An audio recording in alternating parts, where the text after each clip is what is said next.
Coucou tout le monde, j'espère que vous allez bien. Moi, ça va par la grâce de Dieu. On se retrouve pour une nouvelle vidéo.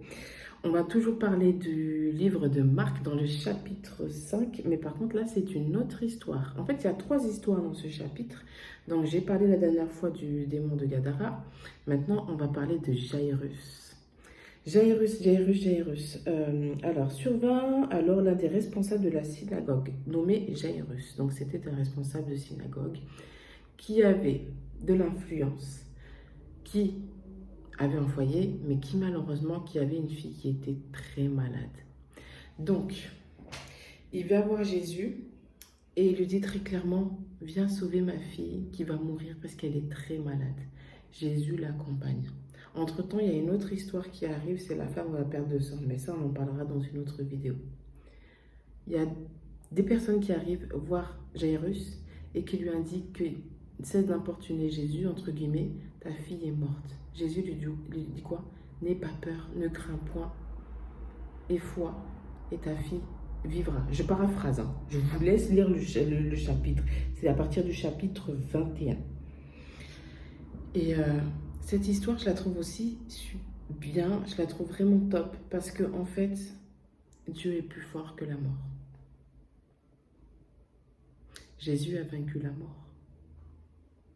Jésus a ressuscité les morts. Et je le dis très clairement au jour d'aujourd'hui, nous avons le pouvoir de ressusciter les morts avec Jésus qui est en nous. Je le dis très clairement. Très clairement. Un homme influent, un responsable de synagogue.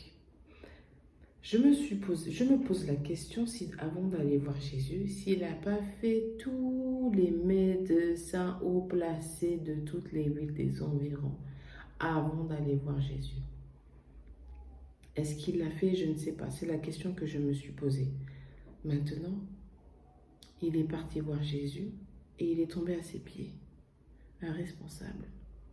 Donc toi qui m'écoutes et qui me regardes, qui est responsable, qui est leader, qui est chef d'entreprise, qui est même ministre, sache que devant Jésus, tu es petit. Que tu sois mécanicien ou que tu sois président de la République, tu restes un homme qui a des faiblesses, qui a peut-être de l'influence dans ce monde, mais la plus grande influence de ce monde, c'est Jésus-Christ de Nazareth.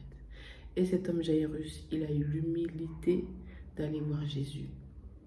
Parce que, quelque part, il a aussi eu la foi. Parce que pour aller jusqu'à Jésus, c'est qu'il a eu, quelque part, un minimum de foi.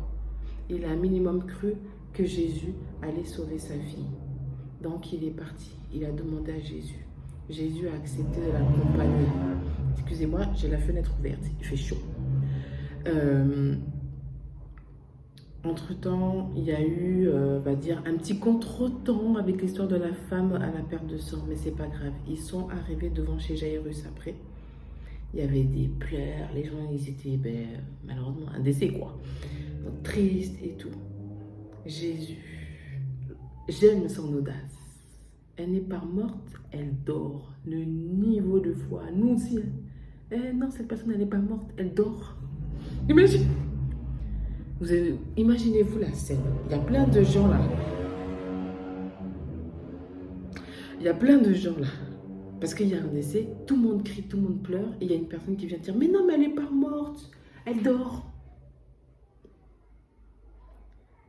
Imaginez-vous la réaction des gens. Voilà pourquoi l'incrédulité, c'est pas bon. Et je parle aussi pour moi-même. Attention.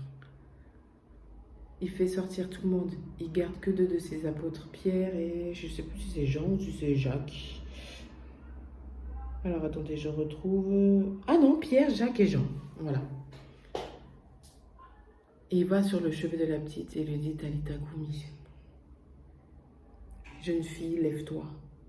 Et la jeune fille, elle se lève. Vous imaginez ce moment-là, la réaction des parents, t'imagines? Déjà, la mère, elle était restée là-bas, donc elle a vu la fille morte. Et ensuite, elle voit la fille ressuscitée. Franchement, je me mets à la place de la mère. Je me dis, mais... Non, je ne vais pas me dire purée. Je pense que je serais trop dans les émotions. Je serais trop dans les pleurs, dans les... Oh là là. Et déjà voir Jésus en face, et puis en plus la résurrection de ta fille. Donc t'imagines, à chaque fois maintenant tu vas regarder ta fille, tu vas te souvenir de la résurrection, tu vas te souvenir du miracle de Jésus. T'imagines euh, quel niveau de foi concernant le Père, la persévérance, l'espérance, le courage. Parce que responsable de synagogue, il me semble que les responsables de la synagogue, ils n'étaient pas trop pour Jésus, mais lui, il est allé quand même, tu vois. Donc, je vous laisse méditer sur ce passage-là. Et vraiment, je trouve ça tellement beau, tellement grand, tellement incroyable. Et pourtant, c'est vrai. Enfin bon, je vous laisse méditer dessus. Voilà. Sur ce, je vous souhaite une excellente soirée, un excellent repas, une excellente journée. Et on se retrouve très vite pour une prochaine vidéo.